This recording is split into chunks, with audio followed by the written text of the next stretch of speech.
11h30, balade en France. William Lémergie. Suite de balade en France ce matin sur Europe 1, on vous propose maintenant un site assez différent de ce que l'on montre d'habitude. La preuve avec la direction. Vous allez là, tout droit, les côtes d'Armor, plus précisément la côte d'Émeraude, du nom des eaux, de la couleur des eaux qu'il aborde.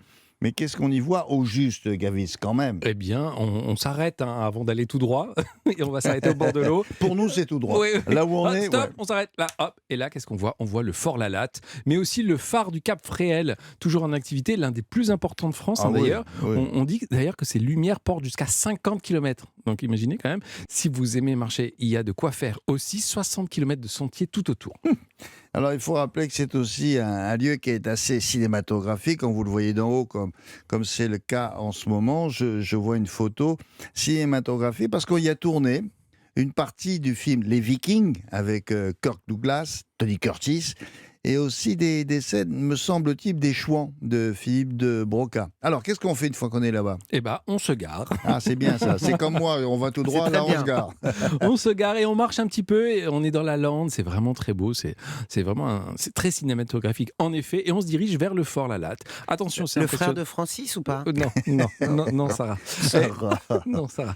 Et ce fort est très impressionnant. Pourquoi? Parce qu'il est à 70 mètres, comme vous l'avez dit, au-dessus de l'eau. Non, mais ça, c'est incroyable. Je ne sais pas qui est-ce qui a construit ce fort, mais quelle bonne idée, parce que là, il surveille tout, là. Vous avez remarqué ça? Complètement. Alors, nous sommes en ligne avec Isabelle Jouan-Deslongret, qui est propriétaire du fort. Bonjour, madame. Comment doit-on l'appeler, ce fort? Alors, on l'appelle Fort Lalatte parce que c'est son nom usuel maintenant. Oui. En fait, anciennement, au XIVe siècle, c'était le château de la Roche-Goyon, du nom des constructeurs. Oui. Les constructeurs étaient des Goyon-Matignon.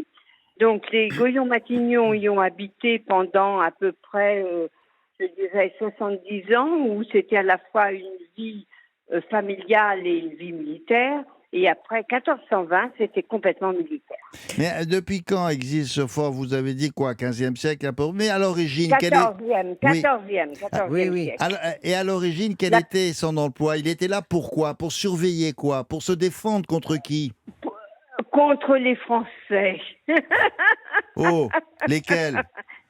Alors, vous savez, c'était d'abord la guerre de 100 ans, ce compte de guerre de 100 ans. Mais en Bretagne, les ducs de Bretagne avaient une politique, je dirais, le monde n'a pas beaucoup changé à ce sujet-là. On regardait toujours du côté du plus fort. Donc, ça n'a pas changé.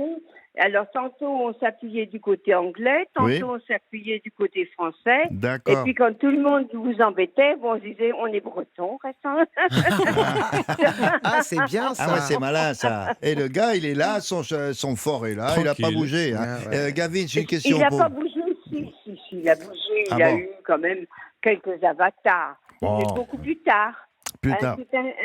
C'est un château qui a été conçu, finalement, surtout pour la défensive. Oui, bien sûr, bien sûr. À quelle époque votre famille a-t-elle acheté ce fort en fait? La famille de mon mari, parce que c'est pas moi qui suis propriétaire, c'est mon mari, l'a acheté en 1931. D'accord. Ok. Ça fait presque un siècle. Parce- Et c'était pourquoi? C'était juste par... Alors, c'était, je pense que ça correspondait à un rêve que mon beau-père avait quand il était gamin. Il venait chez sa tante qui avait une maison à Plévenon, parce que le château fort est en Plévenon. Il a dû rêver. Il a épousé une petite fille d'industriel, et puis voilà.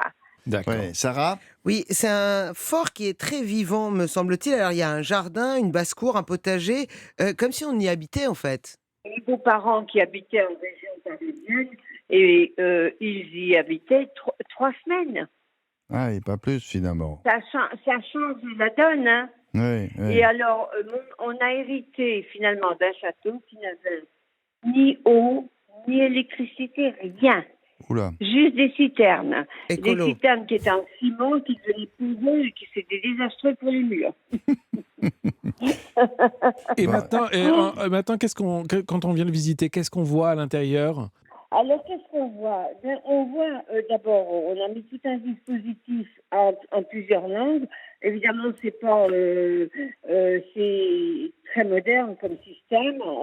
Vraiment, les gens passent devant un panneau, avec leur portable, oui, en de nombreuses langues, tout du moins. Hein. On a mis tout en place un système. Autrement, ils voient comment fonctionnait un château fort, comment le château fort a été transformé en fort de défense côtière sous Vauban. Voilà. Hein, et comment il a évolué dans le temps. Parfait. Dites-moi, on peut le visiter, bien sûr. Ah bien sûr, écoutez, je veux être très franche. Hein, notre état de fortune ne nous permet pas d'avoir un château fort sans visiteur. Évidemment, comme beaucoup de propriétaires de châteaux, madame, c'est évident. Oui. Oui, ça, je confirme également. Je suis dans le même cas. Mais je ne me plains pas. Hein. Ne croyez pas que je me plaigne. Hein. Non. Les visiteurs, et puis on l'anime, on fait des... Non, mais...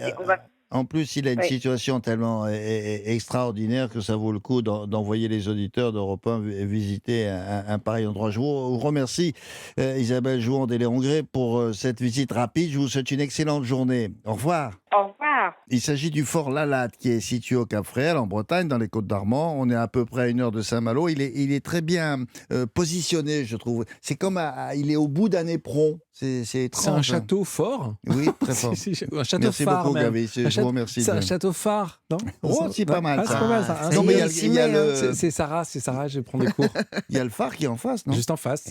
Juste en face. Et pour aller le visiter, c'est très simple. Vous allez tout simplement acheter votre billet sur place. Et c'est ouvert tous les jours jusqu'au 12 novembre. Et ça coûte 7,50 €. Et si vous voulez grimper jusqu'au phare, jusqu'au sommet, là, ce sera 3 €. Vous avez une idée pour manger sur place? Ah ouais. Je vous conseille le Victorine. C'est à Fréhel. C'est dans une jolie maison sur la place du village. Là, on sert une cuisine de terroir, poisson selon l'arrivage. Hein, c'est local. Fruits de mer sur commande si vous avez envie. Mais si vous aimez la viande, il y a aussi tout ce qu'il faut. Formule sympa en semaine et pas trop cher.